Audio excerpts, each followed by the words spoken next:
بسم اللہ الرحمن الرحیم۔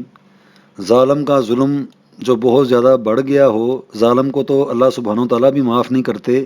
یہ ایک ایسی چیز ہے، ظالم نہیں بننا چاہیے، چاہے میں ہوں یا میرا کوئی بھی مسلمان بہن بھائی ہے، تو ہمیں مظلوم رہنا چاہیے۔ ظالم کو اللہ سبحانہ و تعالیٰ کبھی معاف نہیں کرے گا، کیونکہ وہ اپنی اس ظلم کی جب حد سے تجاوز کر جاتا ہے تو پھر وہ ایسے ایسے کام کر جاتا ہے کہ اس کے ہاتھوں سے پھر ایسے کام ہو جاتے ہیں جس کی توبہ بھی نہیں ہوتی، اس کو ظلم کہتے ہیں۔ باقی کافی ساری ہم جو غلطیاں کر جاتے ہیں، ہم کوئی فرشتے نہیں ہیں، انسان ہیں، غلطی کرنا ہماری فطرت ہے، اور اللہ سبحانہ و تعالیٰ کی فطرت ہمیں معاف کرنے کی ہے۔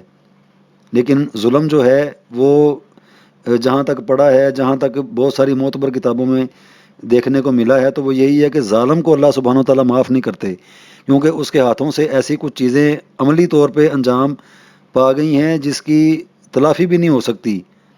جیسے ظلم کی حد سے بڑھ کے کسی کو قتل کر دینا، تو قتل ہونے والا تو ہو گیا، تو اب وہ توبہ کرے جو بھی کرے، لیکن اس کا جو قتل کیا ہے وہ تو اس کے ذمہ پڑ گیا، اسے ظلم کہتے ہیں۔ باقی چھوٹے موٹے ہم جھوٹ بولنا، کسی اور بات کو ادھر کا ادھر کر دینا، تو یہ تو ظلم نہیں ہے، ظلم کوئی اور چیز ہے۔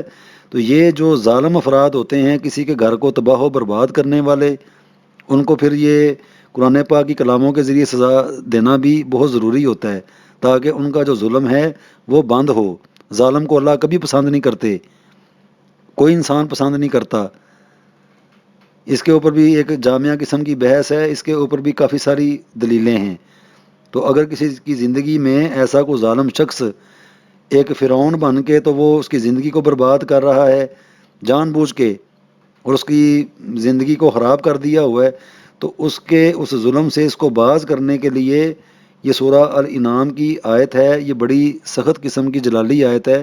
اس کو اس کا تصور باندھ کے دم کیا جائے۔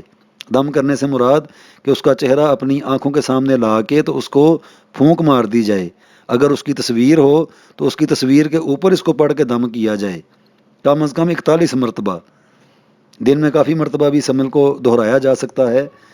تو یہ جو ظالم کا ظلم ہوگا وہ اپنی حرکتوں سے باز آئے گا۔ بسم اللہ الرحمن الرحیم۔ فَقُطِعَ دَابِرُ الْقَوْمِ الَّذِينَ ظَلَمُوا وَالْحَمْدُ لِلَّهِ رَبِّ الْعَالَمِينَ۔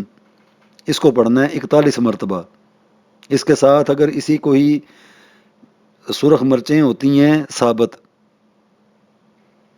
تو وہ 3 عدد لے لی جائیں، تو ہر ایک مرچ کے ثابت جو ہے اس کے اوپر اسی کو ہی 41 مرتبہ پڑھ کے اس کے اوپر دم کیا جائے، 41 جمع 41 جمع 41، اس ترتیب سے۔ اور رات کو روزانہ اس کو ہلکی آنچ پہ چولہے کے اوپر رکھ دیا جائے۔ ایک یہ بھی عمل ہے، پڑھنے والا بھی ہے، اگر کوئی پڑھنے والا کرتا ہے وہ بھی ٹھیک ہے، اگر مرچوں کے اوپر کرے گا جو ثابت گول مرچیں ہوتی ہیں تو پھر یہ جو کلام ہے یہ اور زور پکڑ جائے گی۔ تو اس طریقے سے بھی اس کو کیا جا سکتا ہے، ظالم کے ظلم کو اپنی زندگی سے نکالنے کے لیے اس کو اپنی پڑ جائے گی، اور جس معصوم بندے کی زندگی کو وہ تباہ و برباد کر رہا ہے اس کی طرف سے اس کی توجہ ہٹ جائے گی، یا اللہ سبحانہ و تعالیٰ اسی اپنی پاک کلام کے ذریعے میں ایسا کوئی غیب سے وسیلہ بنا دیں گے جس سے اپنی زندگی میں سکون اور اس کی زندگی برباد ہو، وہ جو ظالم ہے۔